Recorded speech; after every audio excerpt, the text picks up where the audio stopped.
네, 안녕하세요. 오래간만입니다. 최근, 채권 부위를 통해서 저를 보고 싶은 분들은 열심히 잘 보고 계시겠죠? 2주에 한 번은 나오니까, 여러 가지 시장 상황에 대한 것들이나 어쨌든 회사채 관련된 수요 예측 예정 기업에 대한 그런 것들 등등 하니까, 거기서 이제 제 생각들을 좀 조금씩 이렇게 엿보실 수 있으니까요. 채권 부위를 일단 봐주시면 되고, 오늘은 중국 관련 이슈가 워낙 요즘 말이 많아서 좀 한번 짚고 넘어갈 필요가 있어서 이제 찍게 되었습니다. 그래서 일단 발단은 비구이안이라는 이제 건설사가 해외 채권 이자 미지급 이제 그런 이벤트가 발생을 하면서 다시 헝다가 이제 미국 법원에다가 이제 회생 법원에다가 이제 파산 보호 신청도 하고 그러면서 다시 중국 부동산 문제가 이제 불거지고, 그렇게 되면은 그동안 이제 그 금융 부실, 그다음에 또 그런 것들이 잘 안 풀리면 금융 위기 이제 그런 식으로 다시 얘기들이 나오고, 이게 중국이 최근에 성장률도 안 좋고 경제도 안 좋은데, 경제가 안 좋다 보니까 이제 금융 부실이 부동산하고 맞물려서 이제 불거져 나오고 뭔가 좀 터지는 게 아니냐, 이제 그런 식으로 가는데 별로 좀 근거는 낮은 것 같습니다. 중국도 어쨌든 전체적인 경기는 다른 미국을 빼고 다른 나라들도 전반적으로 안 좋은 그런 영향을 타고 있는데, 이게 구조적으로 디플레로 가거나 저성장으로 갑자기 확 떨어지거나 마이너스 성장 가거나 그러지는 않는 것 같고요. 약간 과도기적인 상태라고 할 수 있죠. 그리고 이제 그 건설사들 신용 이벤트가 발생한 거는 새로울 건 아닌 거고, 그동안 좀 어려움이 있었다는 거, 그 다음에 그 어려움의 배경에는 중국은 정부가 이제 한 3년 전부터 부동산 버블을 이제 꺼트리기 위한 이제 디레버리징을 계속 진행해 오는 과정에서 정리할 건 정리하자라는 그런 스탠스가 유지되고 있습니다. 그래서 헝다나 비구이안 같은 경우에 거의 업계 1, 2위임에도 불구하고 이건 예외 없이 필요하면 구조조정으로 넘어간다. 라는 그런 원칙하에 진행되고 있는 거고요. 이게 중국 같은 경우에는 모두 이제 그 기업들이 자금 조달을 주로 채권보다는 이제 은행 대출에 많이 의존을 좀 하고 있고, 그리고 또 그다음에 그 채권 중에서도 이제 국내 영내 시장에서 채권 조달한 비중이 훨씬 높고, 간혹 가다가 이제 외화 표시 달러 채권도 발행하긴 하는데 그렇게 그 비중이 크지는 않아요. 그래서 결국에는 이제 정부가 의지가 있으면 은행을 통해서 대출을 통해서 계속 롤오버하고 막아줄 수는 있습니다. 근데 중국 정부가 그럴 의지가 없는 거고, 이게 어느 정도 이제 오히려 이런 기업들 건설사보다는 이 수분양자들이 어쨌든 자기 이제 분양 대금을 다 냈는데도 입주를 못하는 그런 상황은 좀 막자라는 정도로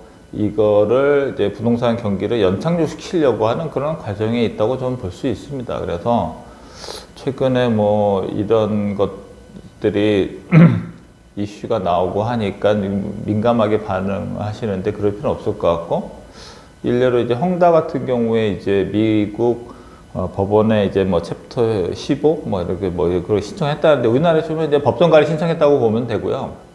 그거는 이제 파산하겠다라고서는 신청을 한 게 아니고 이제 파산 보호 신청을 한 거죠. 그러니까 내가 이제 채무 조정을 통해서 빚잔치하고 어느 정도 채권자들의 희생하에 이제 다시 새 출발을 하려고 하면은 그 과정에서 여러 가지 이제 기존 채권자들이 이제 가압류라든가 이제 법적인 조치로 계속 이렇게 들어오고 하면 대응하는 것들이 원활하게 그 구조조정이 이제 진행하기 어려우니까 그런 절차를 밟아가는 거고요. 워낙 이게 한 2년 전에 처음으로 이제 그런 채무 불이행 사태가 났는데 그동안 시간이 많이 걸린 거죠. 여러 가지 준비할 시간이 있었을 거고, 중국 당국자들의 이제 그런 뭐 미국 파산법에 대한 뭐 스터디가 이제 끝나지 않았을까 뭐 그렇게 싶습니다. 그래서 그렇게 진행되는 거라고 좀 볼 수 있을 것 같고요. 그래서 말씀드렸듯이 기업들이 이제 해외 익스포저, 해외 조달 익스포저도 크지 않고, 그다음에 중국도 전체적으로 보면은 외채 조달 비중이 그렇게 높지 않아요. 전체 GDP 대비 외채 조달 비중도 뭐 한 15% 정도 되고, 그러니까 뭐 이게 해외 쪽에 투자자들이 많이 이제 노출이 돼 있고 하면 그 사람들이 이제 뭐 불안해서 뭐 중국 자산을 내다 팔고 뭐 이제 엑시트하고 뭐 그런 과정인데, 채권 시장은 뭐 개방이 잘 안 돼 있는 상태였기 때문에 만만 뭐 이렇게 뭐 팔고 나가고 어쩌고 뭐 이렇게 해도 중국 내부적으로 충분히 이제 소화가 가능한 뭐 그런 상황이라고 보면 되고, 또 이제 많이 나온 얘기 중에 하나가 뭐 지방정부 그림자 금융 얘기 나오는데, 지방정부가 이제 지자체 명의뿐만 아니고 지자체 이제 산하의 이제 개발공사 같은 걸 통해서 뭐 자금을 조달한 걸 가지고 뭐 그림자 금융이라고 하는데, 이제 그거는 그림자 금융이라고 말하면 안 되죠. 그거는 어쨌든 간에 법인을 통해서 명목적으로, 쉽게 말해 우리나라 뭐 이제 무슨 막 옛날에 뭐 그 강원개발공사 예를 들면 이제 그런 식으로 법인을 통해서 SPC나 아니면 이제 사업자회사를 일반 상법상의 회사를 만들어서 지자체들이 자금을 조달을 한 것 같고, 그림자 금융이라고 하는 거는 좀 약간 억지 논리고요. 그런 부분들도 다 합해도, 그래서 그런 부채를 다 합해도 정부 부채, 지방정부 부채, 그 다음에 이런 그런 부동산 관련 자금 펀딩 그 자회사들, 개발 자회사들 다 합쳐서 부채가 GDP의 한 110% 정도 됩니다. 그 정도면 뭐 요즘 주요 국가들 중에 뭐 부채가 그 정도 안 되는 나라 없기 때문에, 뭐 중국이 예외적으로 그런 관련 부채도 많다라고 볼 수 없기 때문에요.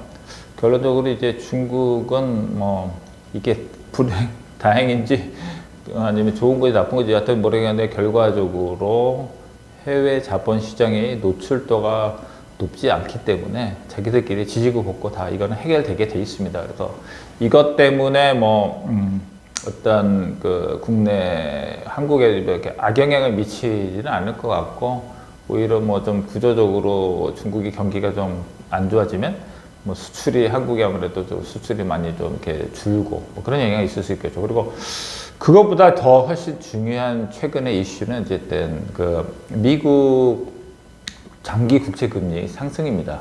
이게 어쨌든 간에 모든 뭐 원달러 환율이라든가 이제 모든 변수들을 끌고 올라가는 중요한 변수라고 보시고, 사실은 이게 훨씬 더 중요하고, 그리고 이게 갑자기 미 국채 금리가 오르는 게 하루아침에 뭔가 뭐 경제 상황이 바뀐 건 아니지 않습니까?